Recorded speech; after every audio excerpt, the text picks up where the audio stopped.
toutes et à tous, j'espère que vous allez bien. Aujourd'hui pour cette nouvelle vidéo, on se retrouve pour le résumé de l'étape 6 du Tour de France 2020. Donc étape 6 qui relie aujourd'hui Le Teil à Mont-Aigoual. Je vous rappelle que sur ma chaîne YouTube, on suit en intégralité le Tour de France 2020. Donc n'hésitez pas à vous abonner à ma chaîne YouTube pour cela, notamment vidéos résumées après chacune des étapes. Et avant les étapes, on a les vidéos, présentation complète de l'étape avec les favoris du jour, pronostics et tout ça. Donc n'hésitez pas à vous abonner.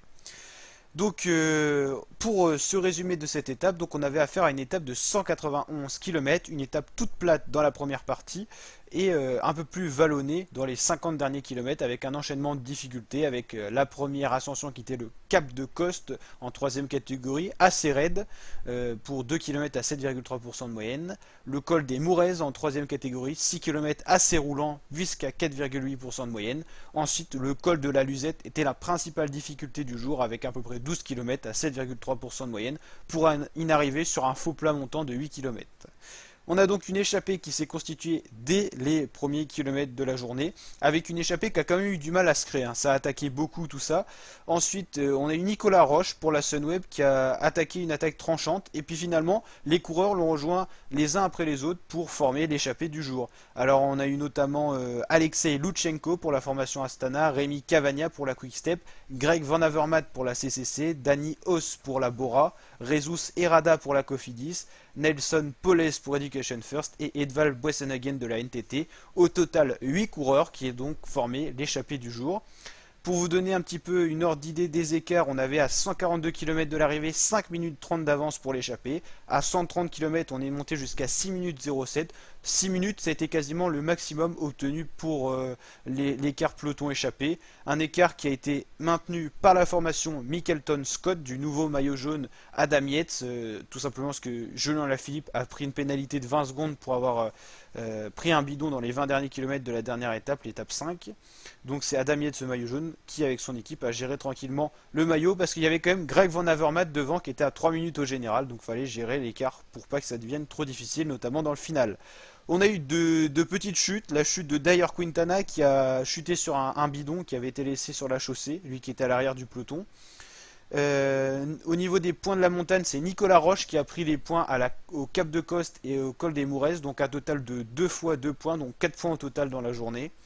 Dans le col de la Luzette, il a dû prendre quelques points parce qu'en première catégorie, même s'il n'est pas passé dans les premières positions, il a dû prendre quelques points.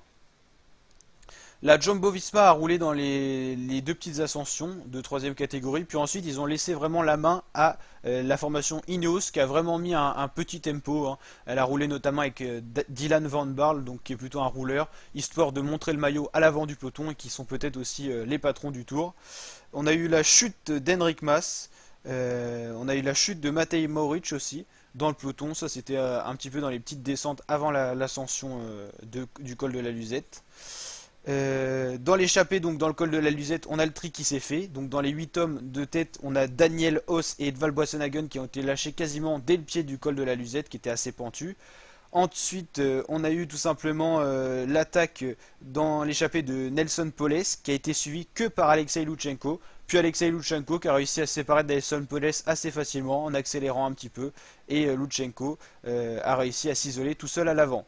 Alors on a eu quand même un phénomène, c'est Jesus Herrada qui a été lâché quand même assez rapidement dans l'échappée. C'est-à-dire que dans les échappées on avait 8 coureurs, il a été lâché après Haus et Boassenhagen, donc le troisième déjà lâché. Et puis il a réussi à remonter les coureurs lâchés les uns après les autres. Ça a été le cas pour notamment le coureur de la formation Sunweb Nicolas Roche qui a été lâché après, donc qui a été remonté par Herrada jusqu'à Nelson Poles, donc Herrada qui a réussi à se mettre en poursuivant derrière Loutchenko tout simplement. Dans le peloton, on a eu une seule attaque, celle de Fabio Aru qui a attaqué puis s'est fait reprendre au sommet du col de la Luzette. Et donc c'est en solitaire qu'on a eu la victoire d'Alexei Loutchenko avec plus d'une minute d'avance, 55 secondes exactement, sur Jesus Herrada le poursuivant. Donc Alexei Loutchenko qui était vraiment l'homme le plus fort de l'échappée pour Astana Pro Team et qui offre la première victoire sur le tour à Astana. Greg Van Avermaet fait 3 devant Nelson Poles qui l'a accompagné. Julien Alaphilippe a décidé d'attaquer un petit peu pour aller chercher une seule seconde du coup sur Bok Mollema. Voilà un petit sursaut d'orgueil après ce qui s'est passé hier. Miral Kwiatkowski, Egan Bernal, voilà on retrouve le peloton. On va regarder la suite du classement, Adam Yates, tout ça. On va regarder qui justement a perdu du temps.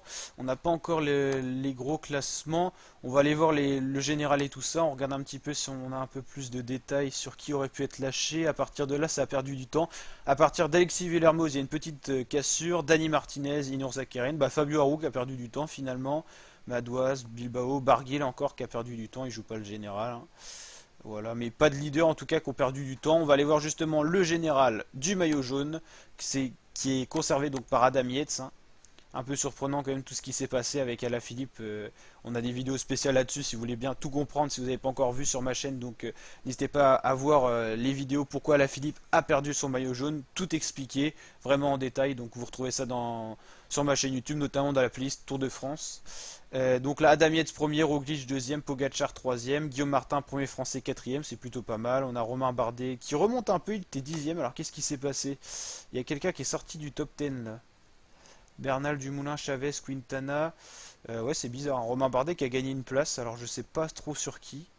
Je pourrais pas trop vous dire. Oui, c'est bizarre. Julien Alaphilippe qui a gagné une seconde. Bon, ça change pas sa position, qui est toujours 16e. Voilà, donc le général, le voici, le voilà. Et donc oui, c'est vrai que ça a un peu bougé devant. Je sais pas ce qui s'est passé.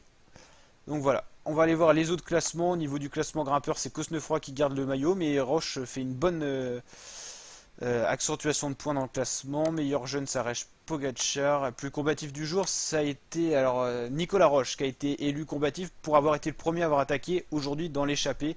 En tout cas, c'est le dernier rescapé de l'échappée à avoir attaqué. Parce qu'en fait, il y a eu plein d'attaques au début, mais seul Nicolas Roche a vraiment formé le noyau dur qui a vraiment formé cette échappée en fait.